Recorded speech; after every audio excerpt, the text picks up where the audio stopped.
Addressing the electorate, President Mahama promised 400,000 jobs under his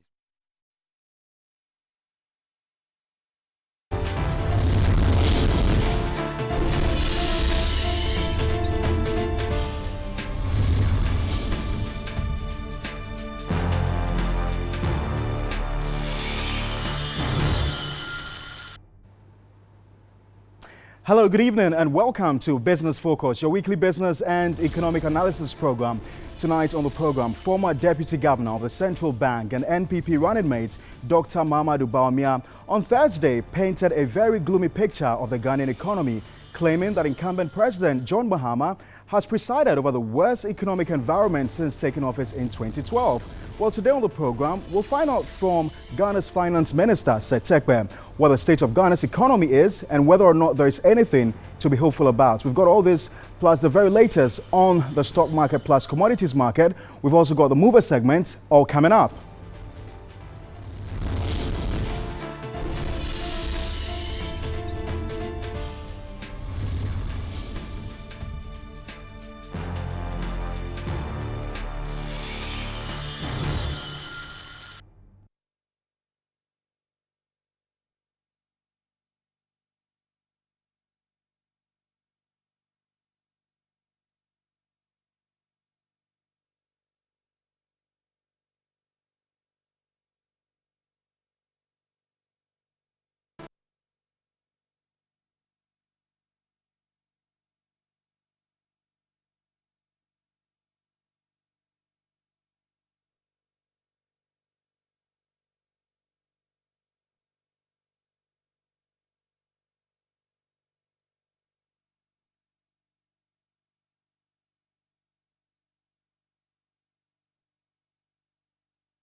All right, hello and welcome back to Business Focus, your weekly business and economic analysis program.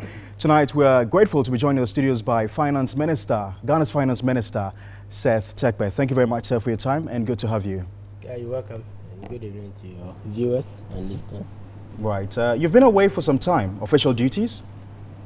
No, I haven't been away for some time. I have been around. There have been travels in between, mostly official, yes. Your ministry recently announced a fifth Eurobond at a coupon rate of 9.25% for 5 years. Is that good for the economy? Yes. The Eurobond was launched, against a plan. So if you evaluate the plan, the answer is yes. What is the main reason we gave for this year's Eurobond? The purpose is to refinance the 2007 bond. That is the bond that was issued in 2007. Which is maturing next year. Which is maturing next year. The bond was issued at $750 million US. Unlike the present time when we have put a sinking fund in place to be gradually taking off, our bonds, paying down our bonds.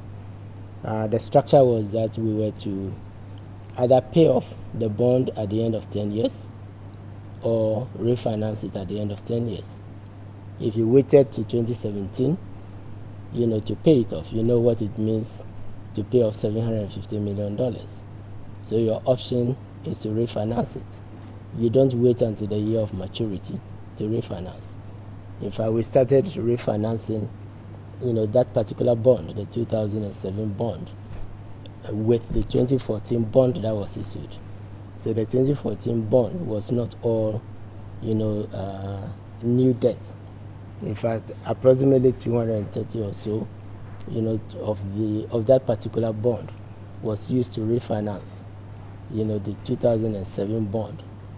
What that means is that by the end of that year, we had a balance of 500 million to either pay down or refinance. You had indicated you're going to use portions of a sinking fund. I was just coming to that. Right. So when the sinking fund was established, some amount was swept, by the IMF, in consultation with Bank of Ghana when we entered the fund program. Nonetheless, we have so far used $113 million US of the sinking fund that was established. How much did you have? It could have accumulated maybe close to 300 million, but we had just roughly 150 million, and we have since been using it to pay down our debt, targeting the 2007 bond, considering what I said, that you wouldn't want to carry everything into 2017, the year of maturity. So in addition to the approximately, let's say 250, that brought it down to 270, that brought it down to 533. We used 130 of our own funds from the oil revenues, to pay down. So by the time we went to the market, we had 400 million. More to pay. More to pay. Even at 400 million, you would agree with me that it would have been a Herculean task, we could have refinanced, but waiting to the year of maturity means that you are likely to refinance at a very high interest. By the way, when we refinanced in 2014, we refinanced at 8.125, which is below the 8.5. And then because we have paid down, we've also, the 130, it means that we've also been making some savings on the payment of interest. Now with this bond, and again, let me clarify, it depends on those who are tendering because there are holders of the bond. So what we have said is that, you could bring the bond and we would exchange it, use part of the new proceeds, to give you the new bond. We are waiting for the exact amount, but assuming that, 350 or 400, let's say approximately 300, of the bond, the remaining 400 is surrendered. What that means is that you would have exchanged 300 out of the 750 for the Euro bond, which would have matured next year, and we would be left with 100 million, which is relatively easier to finance next year, or refinance next year, or pay down should oil prices, increase and the sinking fund accumulated. Because I think that the lesson is, one of waiting till our bonds in particular, mature, and then we refinance. When you refinance, you have not paid it down.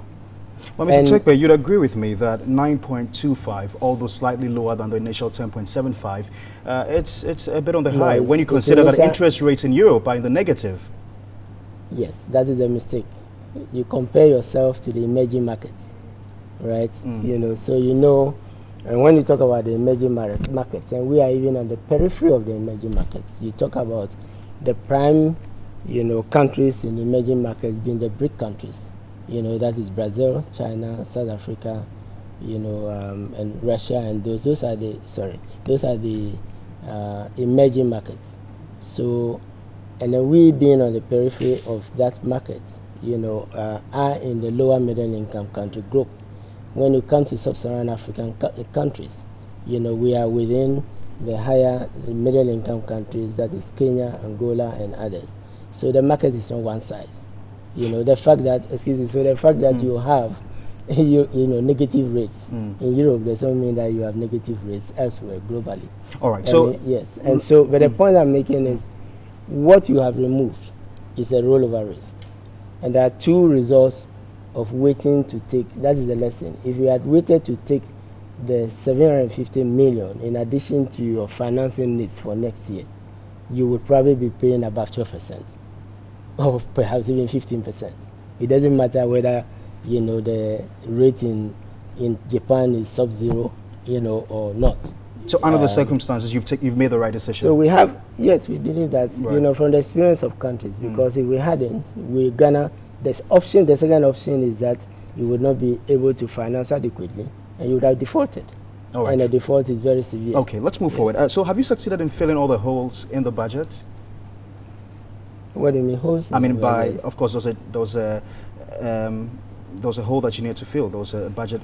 Well, we've always had deficits. You go back to independence. Ghana has always had deficits, and usually when we have some issues, particularly commodity prices falling, or when you have a major development like the single spine that was experienced, which resulted in high wages, or when you can't export, 90,000 barrels of crude, which you estimated, but you exported 73,000 barrels, then your revenue expenditure take a hit. When cocoa prices fall, when gold prices fall, it means you obtain less revenue. When those things happen, invariably you have a larger deficit. So it's not a question of not having deficits at all.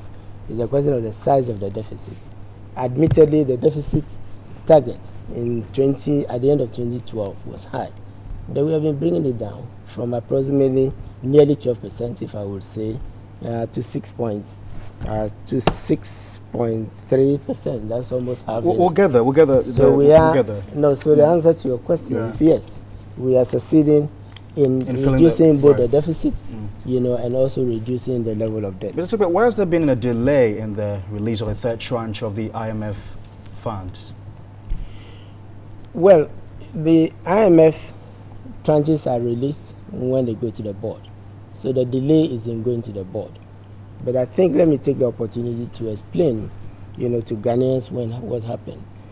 IMF programs are assessed on the basis of what you call performance criteria. So the first review, the second review, and the third review had performance criteria.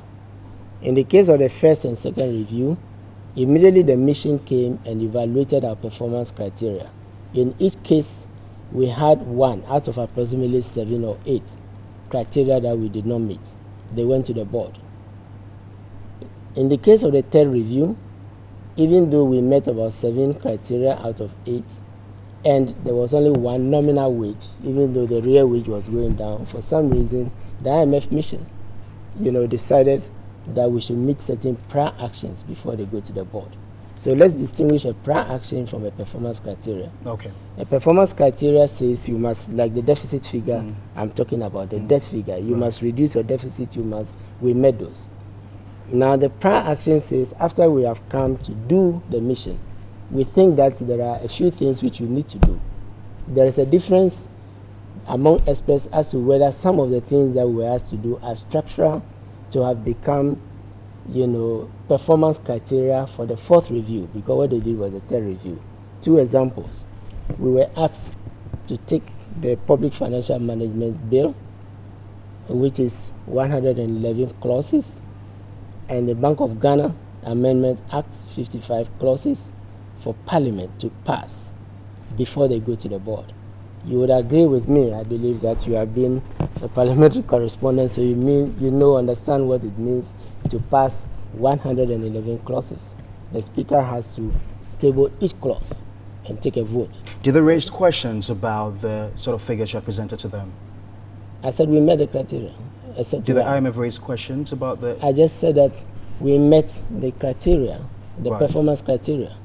So the issue which is causing the delay is prior actions. So there's absolutely no issue about government presenting cooked figures to the IMF? Sorry, I think we shouldn't use language like that, to describe our own country. Ghana does not present cooked figures to the IMF. We did not present any cooked figures to the IMF. You can give me an example if you know of one. Well, it's been bandied around. We've heard from some people suggesting that the IMF has raised questions because for... No, can you give a specific example? Questions around what? Which figure was cooked? Well, that perhaps some of the figures that you presented. No, let's be specific. I believe that you have a wealth of research. No, that's okay. Researchers who would have... No, I think there's absolutely nothing to that effect. I am saying the that... IMF has not questioned our figures. The MEFP, the Memorandum of Economic and Financial Program, is on the website. Right. And I believe that you can ask your producers and others to go to the website and see whether the IMF has charged Ghana, with, cooking figures. I think we as Ghanaians should take exception to anybody, because... We should take exception to Dr. Bawumia suggesting that almost 8 months down the line, we haven't reconciled figures for 2015. Is that a cooking? We have reconciled the figures for 2015. The IMF, I'm telling you the reason the IMF did not go to the board. The IMF never said that the 2015 figures we presented were cooked, or they were not adequate, for the record. Okay.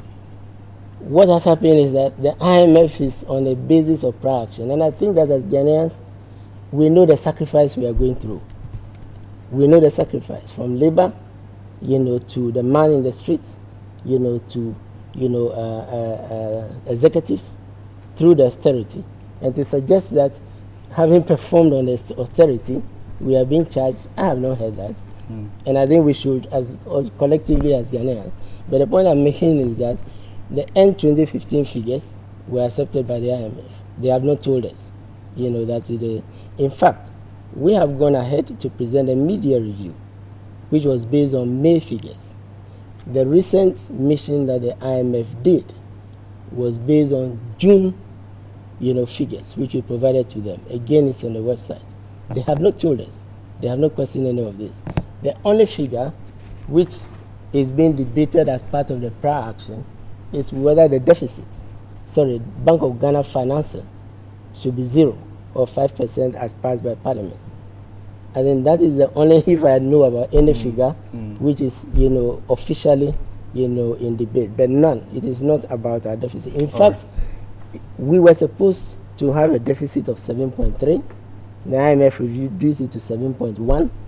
The deficit is 6.3. So we have overperformed. I see. Yes, we have overperformed. And I think that we should, yes. And so I think we should take with a pinch of salt, when some of these, allegations and things are made. Is there a reduction in the debts accumulation? Yes, I think that we need to understand what is happening. Ghana declared HIPIC. And when you declare HIPIC, it means that part of your debt is forgiven and part of it is on soft terms. Our debt, which was over 150, percent of GDP, came down to 26%. As at when? I'm talking about between 2006 and 2007 when we declared HIPIC. That is a consequence of declaring HIPIC. 150%. It was, yes, about 150% plus, and it was, the effect of HIPIC is that it reduced it to 26%. Now this increased to about 38, percent, close to 40% at the end of 2008, and it kept increasing. Why was the debt increasing? It is because HIPIC provided us with borrowing space. When your debt goes down, it gives you the opportunity, to borrow, to develop infrastructure. And that is what, infrastructure in particular, and that is what we have been doing. Except there's a level at which you must begin to control your debt. Over the last 3 years, the measures we have been putting in place has slowed down. First, it slowed down the rate of growth of the debt. For the first time since HIPC was declared, we have been able to slow down the rate of growth to the point where the rate of growth almost became negative. Now, last year, between the end of last year and May this year, we have seen for the first time. Secondly, we stabilized it around 70%. Remember when it was said that our debt to GDP ratio, could be above 100% and would return the country back to HIPC? It didn't happen. It will stabilize around 70%.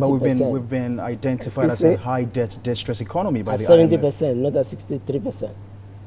I think we shouldn't take things that are said out of context, and even when the circumstances have changed. So they've changed. They have changed. Obviously, they've changed. But we have to be on our guard. Our deficit, we are no longer a twin deficit country at those levels, at 6.3.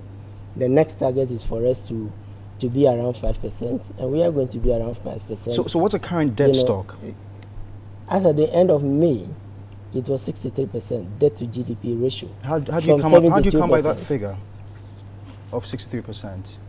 That's the basis for calculating. You divide, Imani you divide seems the debt. to raise concerns about that figure. No, Imani did not raise concerns. They did. Imani raised concerns about how you managed to get 63%. Let me explain. Right. Let me explain. Sure. There is a criteria for measuring, the debt. And I've read what Imani's point is. You denominate the debt either in cedis. You use an exchange rate factor to denominate it in dollars, because you borrow in euro, you borrow in Japanese yen, you borrow in cedis, you borrow. The common denominator is to use the cedi, and most of the time, the dollar. And most countries use the dollar because of So when you use the criteria which has been used, 1, from time immemorial, 2, by all countries. And so when Dr. Bawumia says, I have a formula which suggests that, the NDC borrows 39 billion as opposed to 18.8 billion, that formula is not tested. You can't use that formula to compare Ghana against Kenya. This is the point. Now, so the criteria that is used is a very simple one. You denominate your debt in current exchange rate terms, and when you divide it by GDP, it fell from 72% to 63%, with a caveat.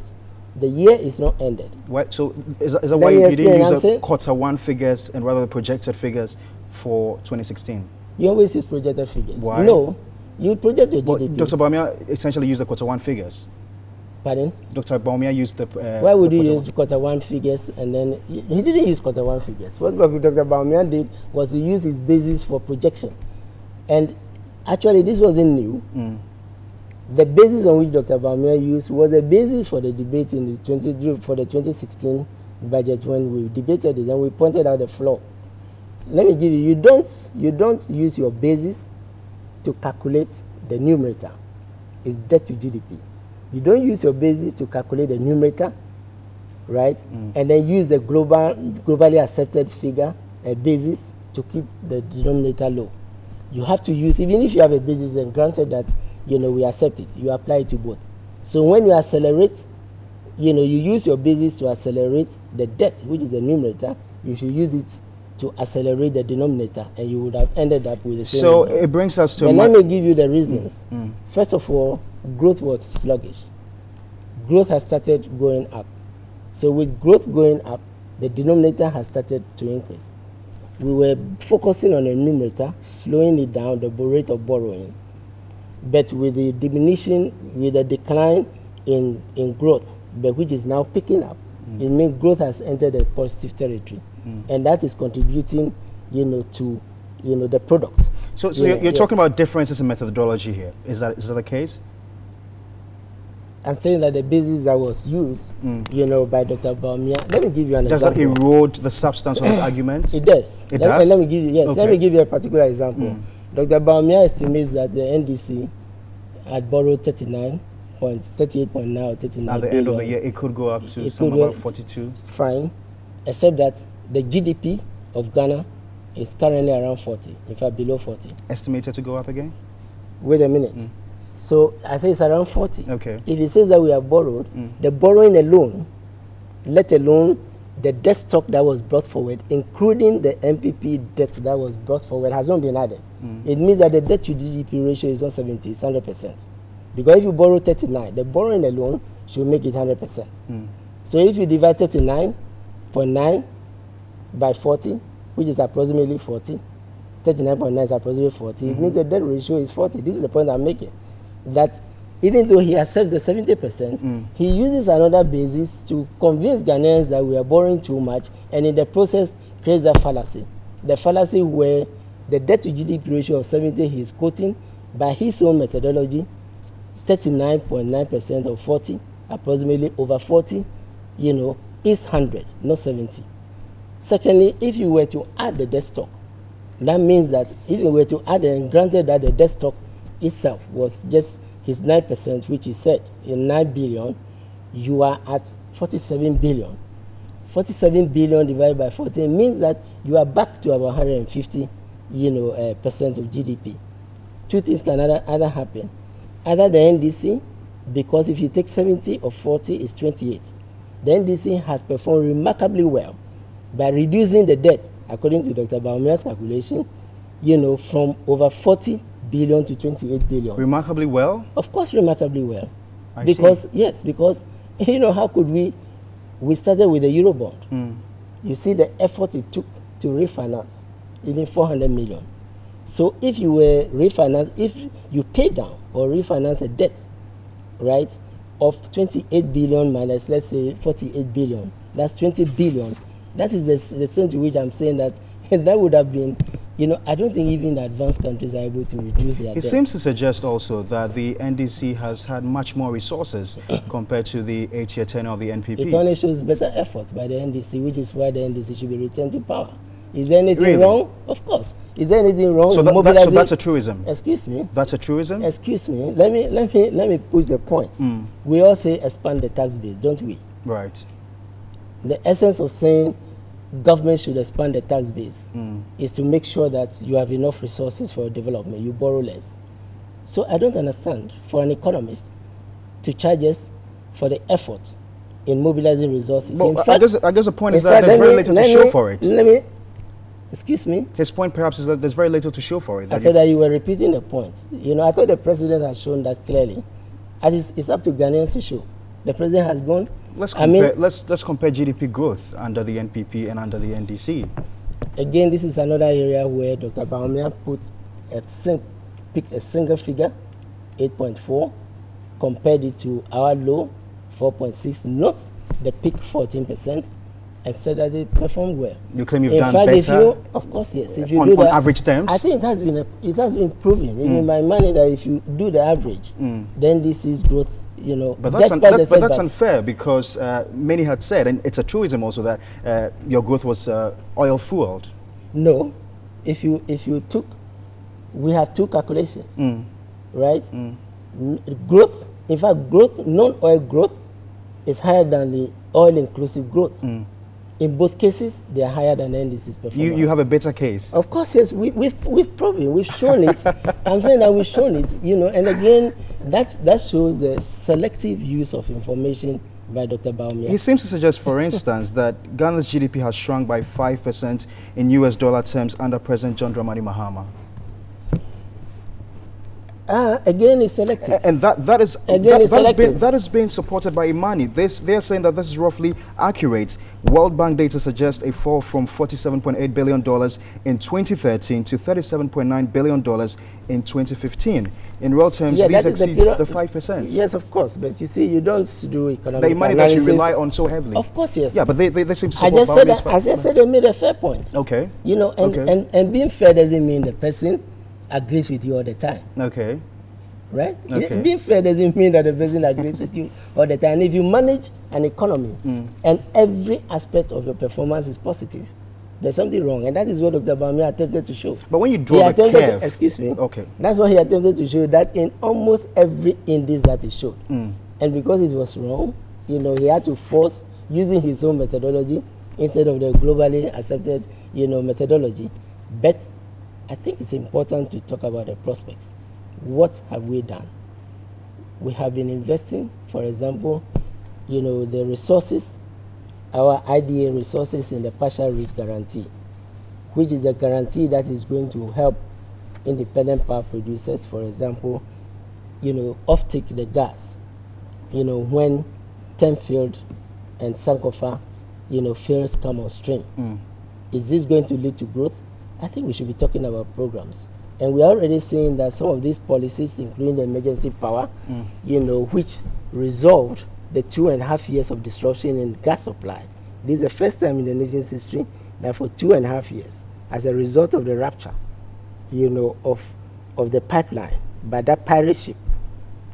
I think we should all remember we were in this country when, even after fixing that pipeline, the gush of water killed Ghanaians at the end of the 2.5 years. This is the reason we coined the word doomsday. We had to put investments in place to put it back in place. This was a period when gold, cocoa, and lately crude oil price. This is the first time in the nation's history where, as a result of the fall in these commodity prices, we have gone to Parliament to revise the budget, on 2 occasions. This is the context. 2 successive the years. IMF managing director seems to suggest that a lot of the expenditure has gone into consumption. Judge for yourself. You can judge for yourself. Again, this is where what has I mean. it gone into? Capital expenditure? Gang of 6, right? Buidam, I'm giving you Gezuba, Takrady, the turbo plant, right? Expansion of Takrady Harbour, 120, schools.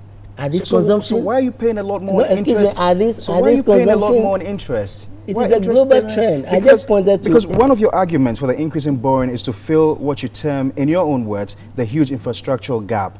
If infrastructure is part of capital expenditure, then you and I would agree that capital expenditure shouldn't be less than interest payment. Now, this year alone, we're going to pay 10.5 billion cedis in interest payments, while capital expenditure is 6.6 billion. Why? When you have a deficit, let's connect the facts. And I think that, again, as I said, it bears looking at when you have a high deficit as a result of single spine, as a result of subsidies, as a result of you borrow.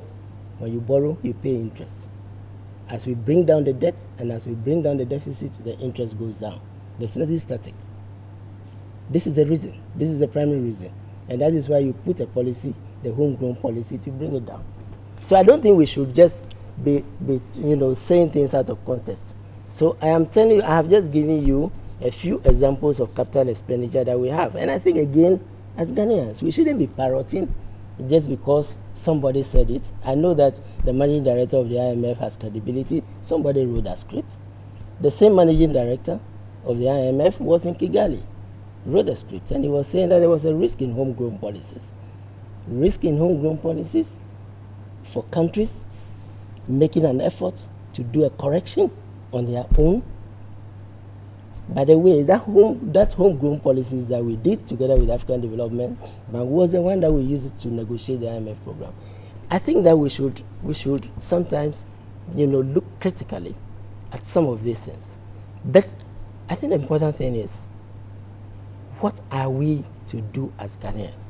What are we to do as Ghanaians to transform the economy? The economy. Yes. Are you aware of the distress? Are you aware of the distress confronting the commercial banks? We're told about 8 banks face a risk of collapse. What are we to do to minimize that? Is a question. Could you let me? Please do. Please do. Please do. Either you allow me. No, please do. Please okay. do. Go ahead.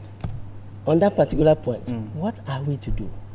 We just restructured together with 11 banks. I believe that you covered it. 11 of the nation's banks. 2.2 billion of VRA's debt. How does that make a difference to the commercial banks? It moves the debt from non-performing to performing. The banks themselves said it. This is an example of the concrete thing that you have to do. Similarly, when we're confronted with high levels of debt, what did we do? We put a moratorium on borrowing. We said if we borrow for commercial projects, the project should pay for itself. Just like the First Republic. When, Akosomo Dam paid for itself. When Temahagbo paid for itself. It shouldn't be what we are experiencing today, just on account of HIPIC and getting out of HIPIC. We borrow for water projects, and the water project is not able to pay for itself. We said that one major feature of Ghana's debt is that we wait for 10 years and then we refinance. In fact, treasury bills which we all buy, all of us buy, which is leading to a high interest rate because the treasury bill is rate, it translates into the cost. The main reason is you borrow for 3 months, at the end of the 3 months, the 90 days you are supposed to pay down. We don't pay down, we roll over. What did we do? We established the sinking fund. We did not put, contrary to what the IMF said, we did not put all of the oil revenues into consumption. I'm talking about the financial industry. You're talking about sinking fund. Of course, yes. I just told you about the financial industry. I just gave you a concrete example. Right. I said that the reason, one of the primary reasons the banks were in distress was because the energy sector SOEs were owing them, VRA in particular, and was not paying. What did we do? And let me repeat. What we did was to bring the banks together based on the levy that was passed in Parliament, ring-fence the legacy debt, pay down 250 million, Ghana cedis of it, and restructure the rest. How does it help the banks? To repeat, it helps the banks by moving the debt from non-performing, not distress, to performing. That is how you remove the distress. So all is well now? And all is well now? I don't think it's fair to jump to that conclusion. Okay. Because I didn't imply that. Okay. You posed a question. Okay. And I'm giving you specific examples of how, okay. we are approaching. I'm asking this question Excuse because... me, you did pose a question on financial risk. Right. And I was telling you how we are also approaching another problem, which is the debt. When you cut in, right? So I'm saying in the case of debt, we implemented those specific policies as a result of which we slowed down the borrowing, and it's in decline, the debt to GDP. When we're faced with deficits, what did we do? We put in measures. We went to Parliament to put in measures, as a result of which it's declining. But we realized that the nation has prospects, right? And we should not be focused on only problems. So what did we do? We were criticized for taking, our limited IDA resources and using it for the partial risk guarantee. Today, what is the result? The result is that we have independent power producers that are more than we need, who are willing, to come and install plants in order that we can offtake the gas, increase power production, and productivity, will increase. Mr. Terkper, you're talking about our rates of debt accumulation coming down, things obviously getting back on track. But why is this not translating into interest rates, for instance? They're still quite high, above the 30% mark. No, but the city depreciation, which Dr. Bawumia talks about, appears to have depreciated quite... I think everybody acknowledges. You seem to be parroting only what Dr. Bawumia said. I believe that it is also important to look at what other researchers... But it is a fact that the city has depreciated, since 2013. Either I am going to be part of this conversation or not. But you keep disrupting. No, I'm not. I haven't posed my question. And you are disrupting even now. Okay, so, please go ahead. Yes, please. I think in fairness, please. Please go ahead. Right? I'm saying that it has been widely accepted that we have stabilized the rate of depreciation of the city. The reasons I gave, commodity price falls, productivity, went down with the power crisis. Right, Dr. Bawumia, in any event, the averages has been disproved again. But I'm saying that it is important to look at other researchers and not to be primarily focused on what Dr. Bawumia. No, I think it's a fact that in 2013, the city depreciated cumulatively by about 14.5%. In 2015, in 2014, 31.2%. What about 2015, in 2015, what about 18%? We are moving forward. You are moving forward. You are moving forward. Why did Dr. Bawumia not point to 2016? Mr. Terkper, 2015, 2016. It's done well. It has done well against major trading firms. Thank you. But So the point is, Mr. Terkper, between 2013 and now, the amount of businesses that have been lost, the amount of people who have had to reel under the pressures of the dwindling fortunes of the local currency, that's what people point to as mismanagement of the economy. Akwesi. Yes, sir. Listen to me. I said the period you pointed out was a period when for 2.5 years we didn't have gas.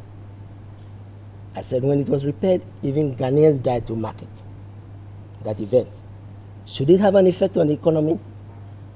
We had a global financial crisis. We had a global crisis to date. Business Focus, your weekly business and economic analysis program. It's a one-on-one with Finance Minister Seth Terkper. If you just tuned in, you've missed a lot on the program. Mr. Terkper, so you're talking about the CD and the efforts you've put in place to stem the tide. I was talking about the economy as a whole. Right. You know, because you have to take the totality of an economy. You don't take one index, because that's what we seem to be doing. We pick one index and we focus on it to the exclusion of other indices. So you talk about what happened to exchange rates, and you look at the underlying factors. What happened in the case of the deficit? The point I was making to you is that you used the word mismanaged, and I took exception to that. That's not and my I was word. saying that, that's not my word. And I was saying that fine. And I was saying, the point I was saying was that the period you noted was a period when the economy went under some severe stress. Which was a fallout from the over-expenditure in 2012, I guess. And you are not just expenditure. Okay. I already said that, for you example. had to spend on wages? We said, yeah, not just wages, even on the revenue side. Single spine. We were single spine. On the revenue side, we were to export 90,000 barrels of crude oil. We exported 73,000 barrels. So while the expenditure was taking a hit, the revenue was also taking a hit. The deficit, yes, was accepted. But when you are appointed, as His Excellency said, you are not appointed only, in good times. The mark of leadership is also to see a problem, propose solutions to them. And the question is, has the high deficit that was inherited been going down? Yes. Has the debt been going down? Yes. Have we been paying down the single spine arrears, 3 billion and over? Yes, we have, in conjunction with labor. Have we been, has there been cost to some of these things? Of course, yes. Interest rates and other things have gone up, but those are trending downwards. For example, the treasury bill rate has been trending downwards. You may not see a 5% big, decrease, which is eye-catching, but the borrowing now is around 23%, which has been going down. The monetary policy rate is at, 26%. With inflation beginning to trend down, hopefully the monetary policy rate will also begin to trend down. And perhaps that's why many are worried that, considering the pressures of an election year, all these successes that you're beginning to chalk may just be eroded. We are 4 months to the elections. We are 3 months to the elections. We are 3 months to the elections. And I think this is a point I keep making, that it is important. We just presented a media review. We just put out the figures to June. We are putting out the figures to July. The IMF just finished the third review.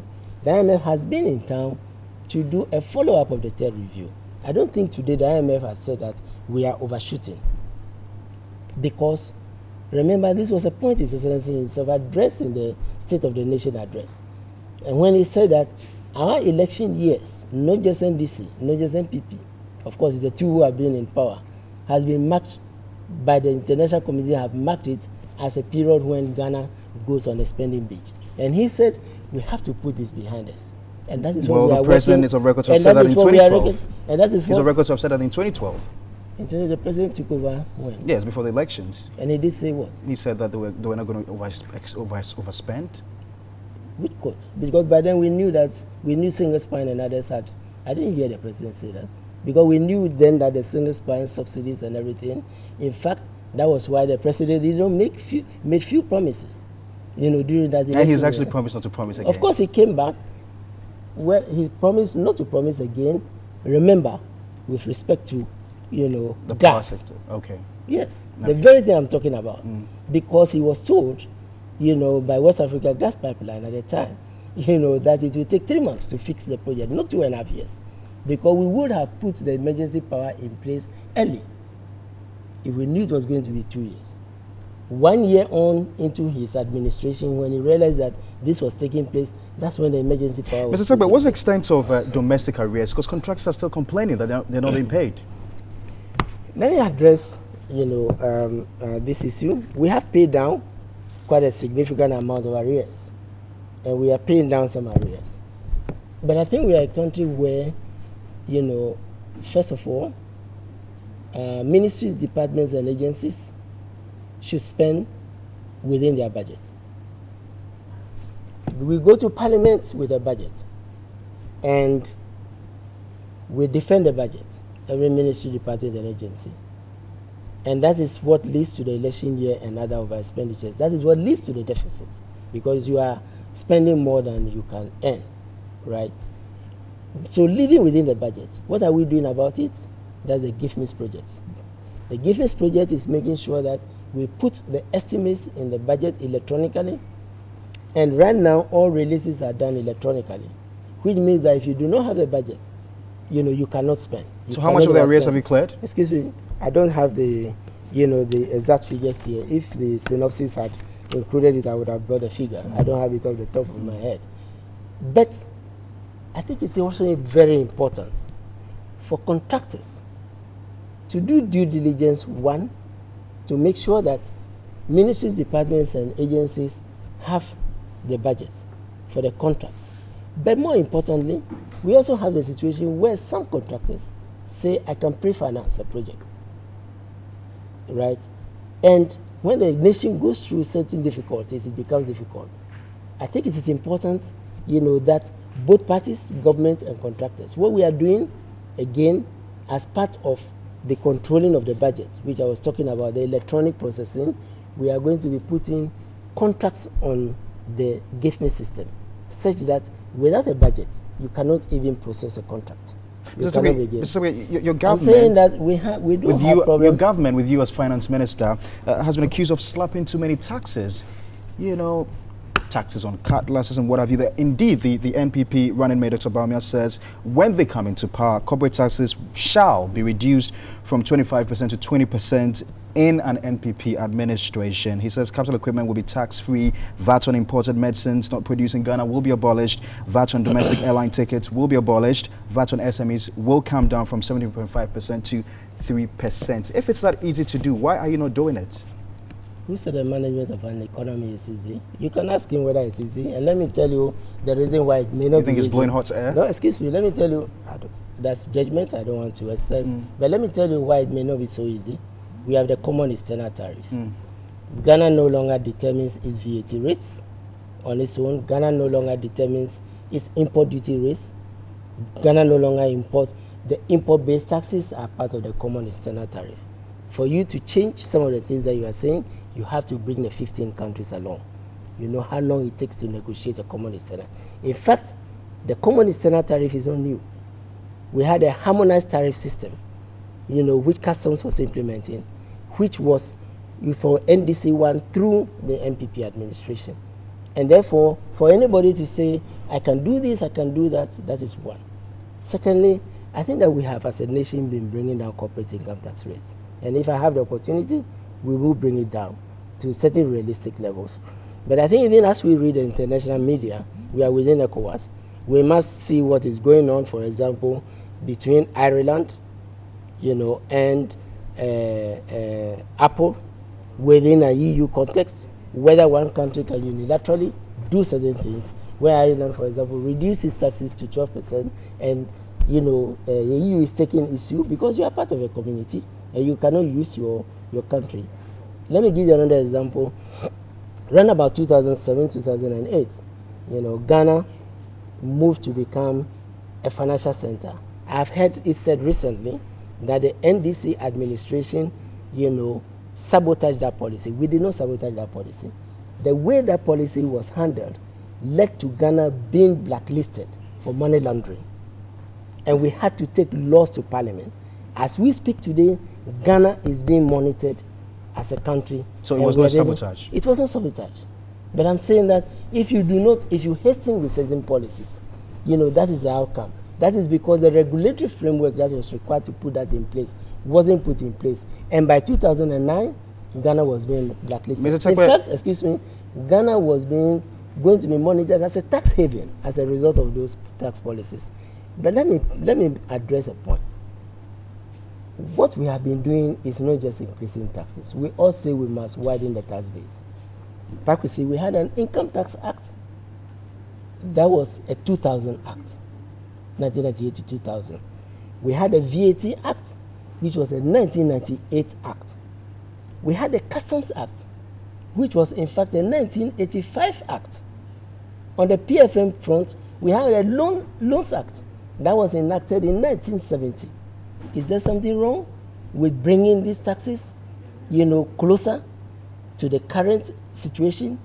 When, for example, services is the dominant sector of the economy, which it was not in 2000, when those taxes were put in place. So if, as a result of doing those corrections, we are accused, without explanation, so it's not just, You think so it's unfair? as you do, it's quite unfair. Right. Mr. Terkper, it's almost 4 years into the industry, and John Mahama's administration as president, with you as finance minister. Are you impressed with your work so far as finance minister? 4 years since 2012? I think overall the judgment is for Ghanaians, the verdict is for Ghanaians, but what I can say is that, for me, coming into office and with the support of His Excellency, the nation faced significant, challenges, both external and as a result of policy misalignment. How would you rate yourself? I can say, over a score of 100, how would you rate myself. yourself? I think it's important for Ghanaians to, because I'm one of a team, right? I have cabinet colleagues, and if I come up with a policy, for example, the road minister has to implement it. If I come up with a policy, my colleague trade minister has to work, how would you want to be remembered? I think the job is not done, right? And I'm not going to be singing my praises. The point I want to make is that the NDC can be trusted on having come into office, facing a problem, and saying three things. We said we would stabilize the economy, we would come to a turnaround, and we would enter a period of growth. And that has happened under you. That is happening. It's happening under you as finance minister. It's happening under the leadership. Under you as finance minister. It's happening under the leadership. Thank you very much, Seth Terkper, for your time. Please. I appreciate your time. Thank you very much. Well, so that was Finance Minister Seth Terkper joining me on Business Focus tonight. Thanks very much for watching. Unfortunately, we were unable to bring you the Mover segment. We'll bring you that next week, thankfully. My name is Parkwesi Asari. Thanks very much for watching.